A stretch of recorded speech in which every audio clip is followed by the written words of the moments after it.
Good morning. I am Morgan Edwards from Convection Cast, and we do have an enhanced risk for severe thunderstorms in place. It's covering portions of central and north Texas. We do have hail, wind, and tornado risks at place. Let's go ahead and take a look at the National Weather Service forecast. Now, here's our categorical outlook. We do have a 3 out of 5 enhanced risk in place. Now, we do have a slight isolated tornado risk. I do not think this will be anything great.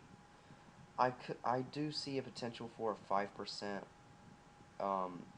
being, in place later today, but I really don't see, the need to put that out.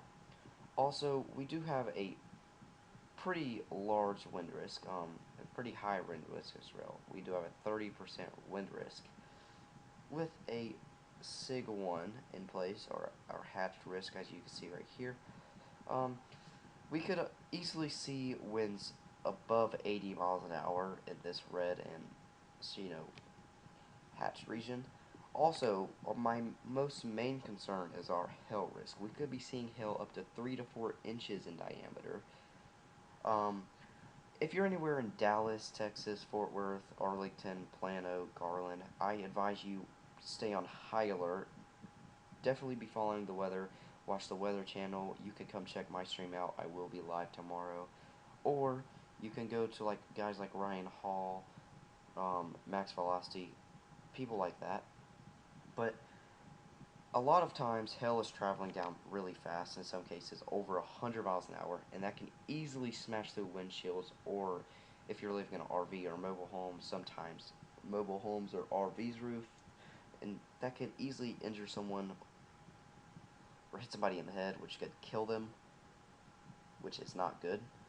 Um, so if you are in this red or yellow, please stay on high alert going into tomorrow. At the surface, a cold front and dry line will act as the primary focus for thunderstorm development. Basically, it's just going to help these storms form while the warm, moist air surges northward across the warm sector. This setup will support widespread instability and the potential for organized severe convection. Forecasts soundings indicate a strongly unstable environment across central and north Texas by Sunday afternoon. We will be seeing instability or CAPE soaring above 3,000 joules per kilogram, which is well enough to help storms fire off and develop. Okay, now you need to listen closely, and you better listen closely. Open them ears. You better turn up your TV.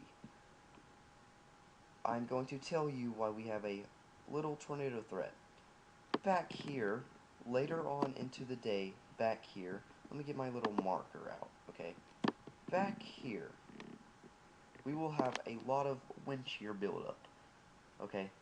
Now, what is possible is on the HRR, or HRRR, which is a radar prediction, tries to predict it, we do seem to have these three little lone supercells. 3 to 4 lone little supercells. And these will be tracking east. Okay? Now, as this happens, it will be moving into a more stable environment out in front. Now, if we can get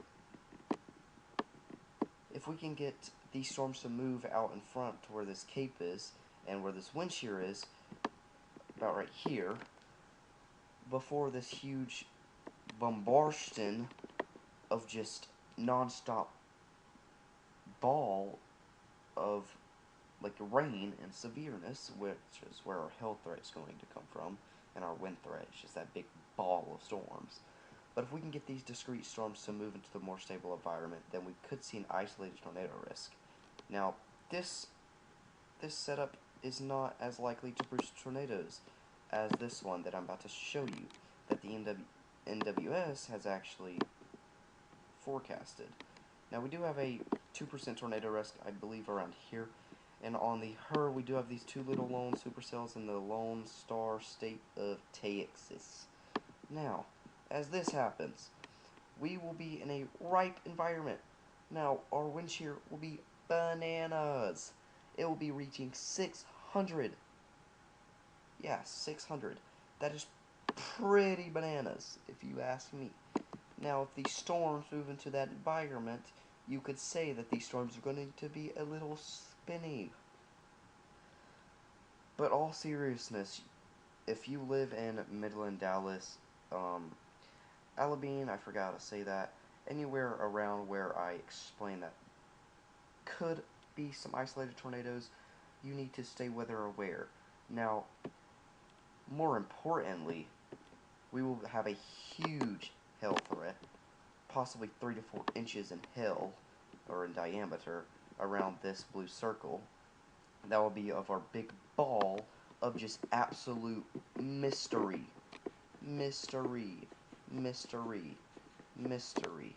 We will have bonker hail size from this big old cluster of storms.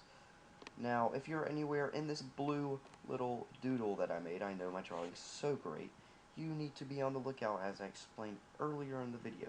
Please, please, please, just be weather aware. You do not want to get a big old giant ice ball that looks like a big, like you know the coronavirus, yeah. You do not want a big coronavirus ice ball coming through your roof into your head. No, but all seriousness, please, if you live anywhere in these regions that I have explained today, please stay on the lookout. It's very important that you be weather aware so you don't get injured or hurt.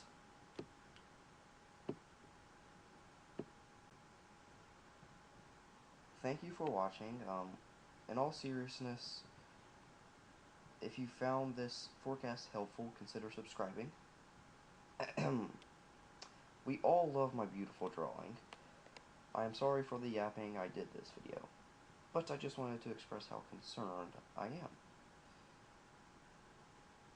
Consider subscribing for continued severe weather coverages. In all seriousness, I will continue to monitor the system, stay safe, and stay weather aware.